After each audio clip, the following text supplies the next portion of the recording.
Hello everyone, study with us में आपका एक बार फिर से स्वागत है। और आज हम डिस्कस करने वाले हैं नई शिक्षा नीति 2020 से रिलेटेड इम्पॉर्टेंट एमसीक्यूज़ के बारे में। ठीक है, तो कई लोगों की डिमांड थी इस टॉपिक पर जो है वीडियो बनाने की।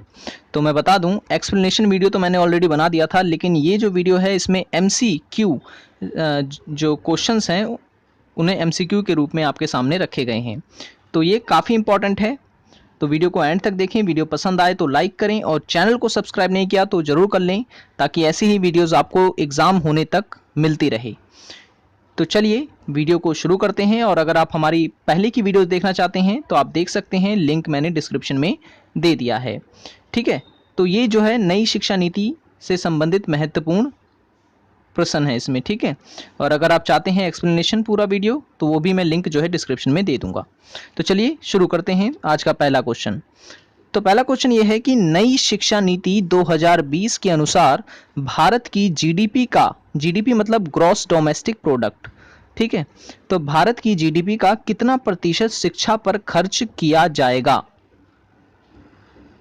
तो जिसने बारीकी से जो है नई शिक्षा नीति को पढ़ा है तो वो उसका जवाब जो है जरूर जानता होगा। तो इसका सही आंसर है ऑप्शन नंबर बी, 6% जो है 6% जो है वो जीडीपी का शिक्षा पे खर्च किया जाएगा। ठीक है, नेक्स्ट क्वेश्चन है नई शिक्षा नीति से पूर्व शिक्षा पर जीडीपी का कितना खर्च किया जाता था? तो जब ये नई शिक्षा नीति नहीं आई थी तो उससे पहले ये खर्च किया जाता था 4.6%।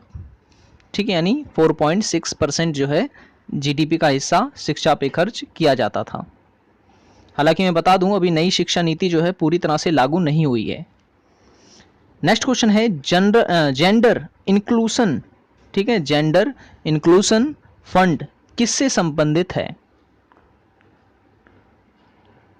तो याद रखें, ये संबंधित है महिलाओं और ट्रांसजेंडर से। तो इसका सही आंसर हो जाएगा ऑप्शन नंबर डी, ए और सी जो है दोनों इसका सही आंसर है। आई होप कि वीडियो जो है आपको पसंद आ रहा होगा, तो लाइक ज़रूर करें, ठीक है, ताकि ऐसे ही इम्पॉर्टेंट टॉपिक्स पे वीडियो मैं जो है डेली आपको लाता रहूं। चलिए नेक्स्ट क्वेश्चन है नई शिक्षा नीति जो 2020 की है उसमें 5+3+3+4 कार्यक्रम के तहत शिक्षा की क्या आयु निर्धारित की गई है? यानी जो अगर बच्चा जो है अगर वो शिक्षा ग्रहण करना चाहता है इस कार्यक्रम के तहत, तो उसके लिए क्या आयु निर्धारित की गई है? तो याद रखें, इसकी आयु की गई है 3 वर्ष से लेकर 18 वर्ष तक। ठीक है, ऑप्शन नंबर बी जो है इसका करेक्ट आंसर हो जाएगा। यानी कि अगर बच्चा 3 साल का है तब से अगर वो जो है इस कार्यक्रम का हिस्सा बन सकता है, तो ये कार्यक्रम उसके 18 वर्ष की उम्र तक जो है जारी रहेगा।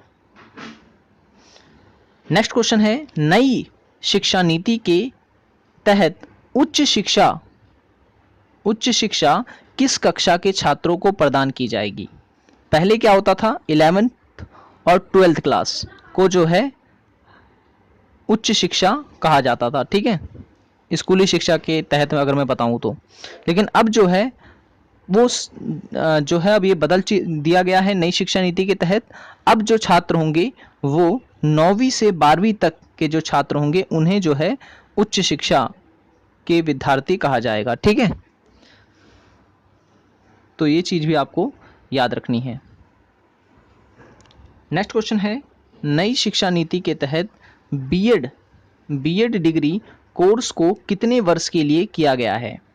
तो देखिए, पहले जो बीएड होता था वो ग्रेजुएशन के बाद हुआ करता था और 2 साल लगते थे। ठीक है, 2 साल का ये कोर्स हुआ करता था, डिग्री कोर्स। अब क्या है कि अब इसे इंटीग्रेटेड कर दिया गया है, तो अब ये जो बीएड होगा वो 4 साल का होगा। ऑप्शन नंबर डी जो है इसका सही आंसर है।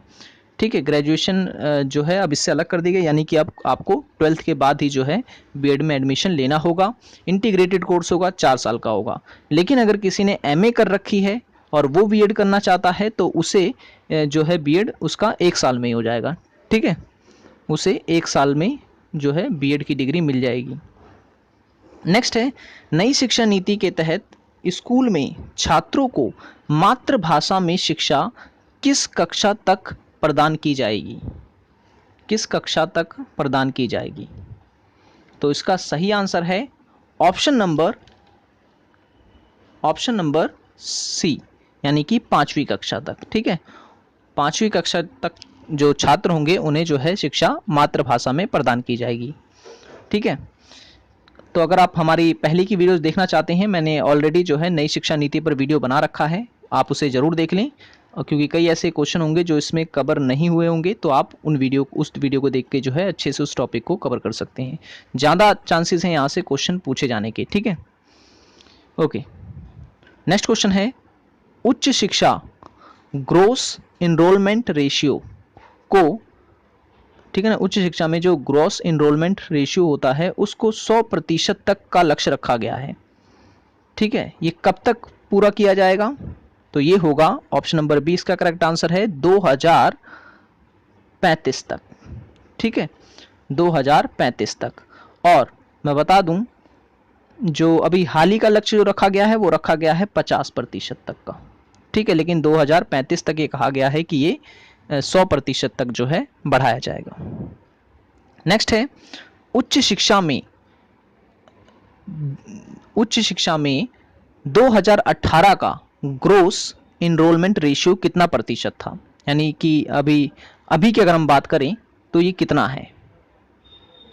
तो इसका सही आंसर होगा option number A. Option number A जो है इसका करेक्ट आंसर है 26.3%। ठीक है ना, इतना जो है वो शिक्षा का ग्रॉस इनरोलमेंट रेशियो था। ठीक है, तो नई शिक्षा नीति के तहत इसको जो है बढ़ाया जाएगा।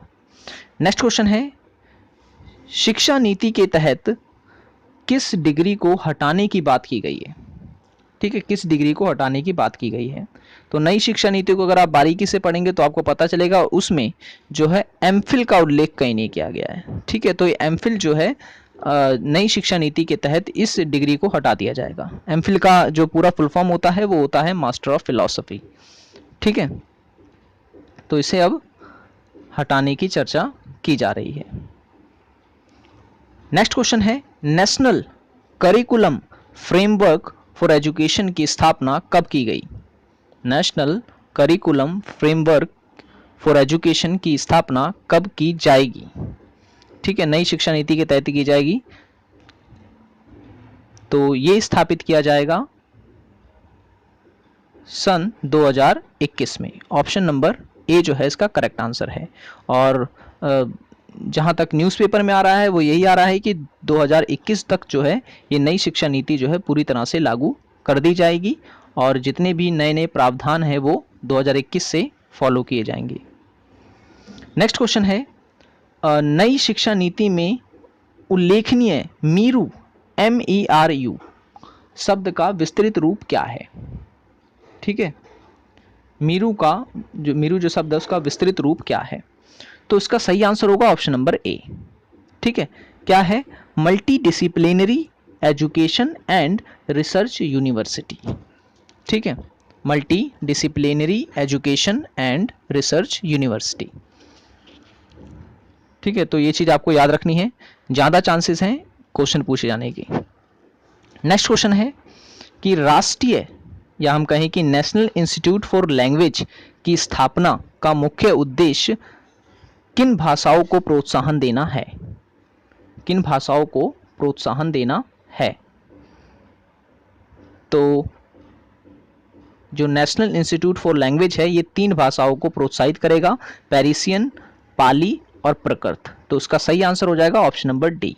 देखिए, नई शिक्षा नीति का जो विरोध है वो इसी भाषा के कारण ही हो रहा है। ठीक है, नई शिक्षा नीति के तहत ये कहा गया है कि जो बच्चे होंगे पहली से लेकर 5वीं तक के, उन्हें जो है उनकी मातृभाषा में ही शिक्षा दी जाएगी और हिंदी उसमें विशेष रूप से रखी जाएगी।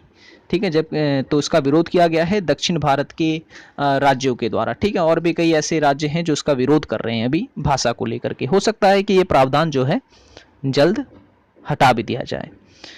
ये तो था हमारा वीडियो जिसमें हमने चर्चा की नई शिक्षा नीति से संबंधित महत्वपूर्ण प्रश्नों की।